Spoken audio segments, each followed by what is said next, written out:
What's up, everybody? My name's Adam. Thanks for joining the channel, Builder's Corner. Today we're going to be looking at a scissor lift that I just bought. It's a JLG 2630. I had taken it out on a job site right after I bought it, and I noticed there's some issues with it, some minor issues, but today we're going to get them fixed up.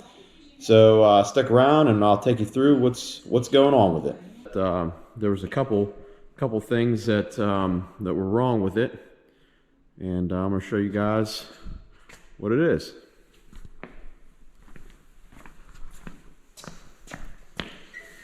Let's climb on up into this thing here.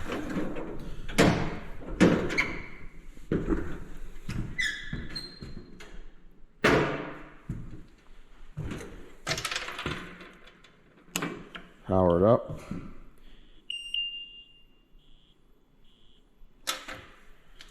So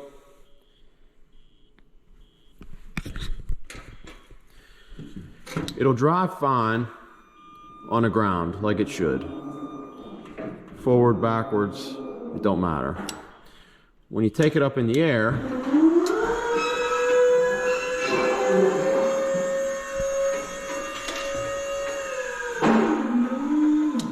so I got the thing up in the air now, and you try to drive with it.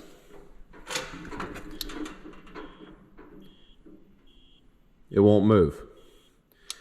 This is what I found on the other job, which was kind of annoying because you'd get up in the air and you couldn't drive with it being up in the air. So if you look right here, you'll see this light flashing. It flashes twice, and then it flashes 5 times. We'll look in the book and see what that flashing means, and try to figure out what to do next.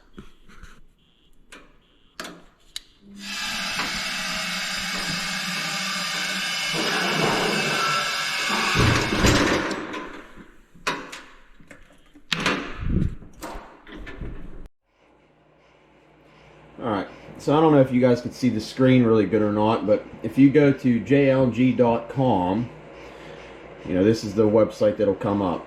And on the side here, it will have a little drop down up in the top left hand corner. If you click on it and you click on resources, JLG has provided manuals for all of the equipment, which is very nice. Not too many companies will do that. But if you go through it and you find your machine, for this case it's a scissor lift, and you find your model of your scissor lift, or the series, mine's an ES series. So you find the ES series, click on it, and then find your model, which this is a 2630. So I click on that. For this case here, we want the service manual. So if you click on the service manual here, you got to know your serial number, bring it up, and then click on the English model. It'll bring up a full service manual. Well, if you scroll down through here, you'll see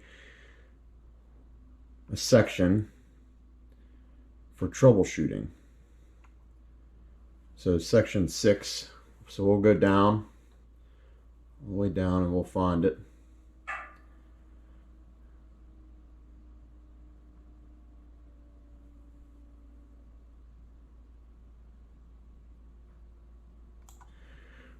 Right here.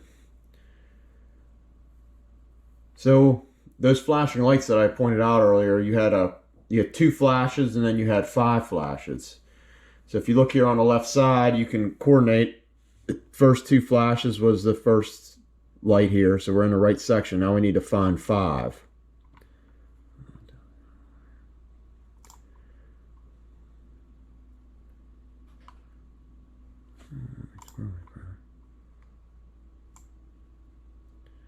So right here.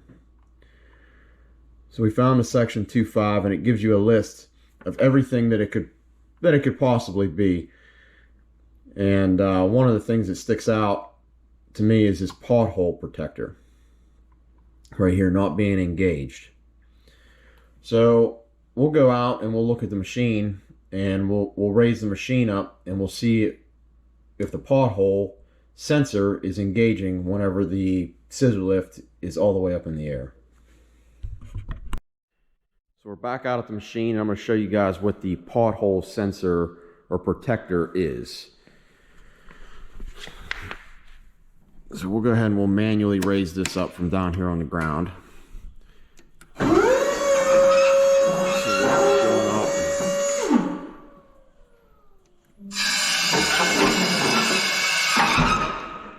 That right there, this right here is your pothole protector. So whenever the scissor lift is in the raised position and you were driving the machine, if you were to hit any divot in the ground, this here is supposed to keep you from dropping down in the divot, preventing the machine from tipping over. If you look, these drawers slide out. It's going to be kind of hard to do with the camera, but these drawers slide out.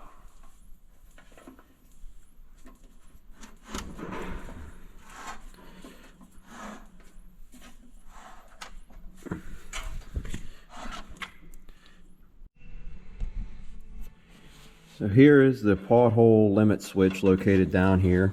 I'll get a zoom in here so you see it. And what that senses if the pothole deflector is down or in the raised position. The wires, these wires here, had got ripped out of the sensor. This cable here was actually too short, so I went ahead and I added this piece of cable. I already wired it into the sensor. So what I have left to do now is just splice these two wires here together. So that's what I'm going to do now.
These butt connectors that I used here to splice the two cables together are actually made with heat shrink. So if you heat these up here, it'll shrink down to the wire and keep the connection watertight.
Now I'll just take this extra little slack here and I'll tuck it up in there so it doesn't get ripped off again.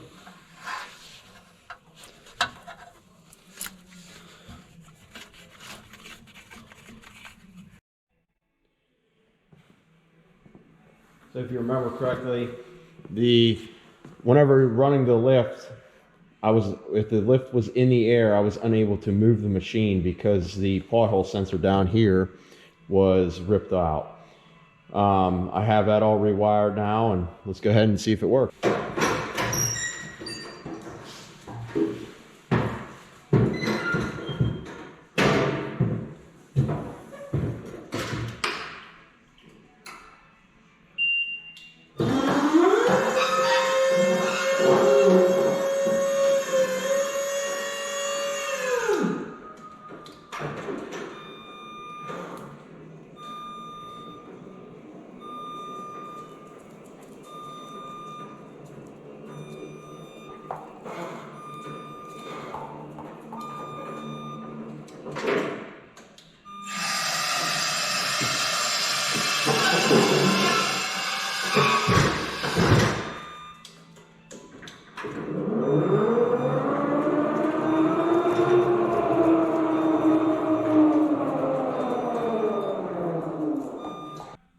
So there it is, all fixed up. It works like it should now. I had bought this lift a couple months back. No, it's not brand new, but I needed it for a couple jobs I had going on, and the machine overall, it's in pretty good shape. As you can see, it's all painted up. It's not rusted or anything. The tires on it are pretty new.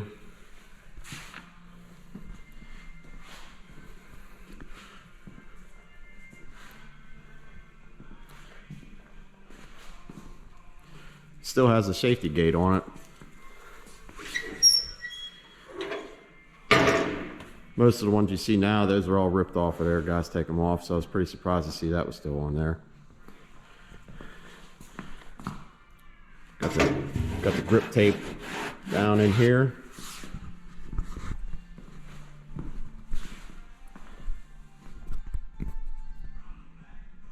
That's it. Time to put this thing to work. Well guys, hopefully this helped everybody out that has having the same problems that I was having with mine. Hopefully you guys were able to get some good information, being able to go to JLG's website and find the parts manuals, the owner's manuals, and the service manuals for the machine. We'll catch you guys on the next one.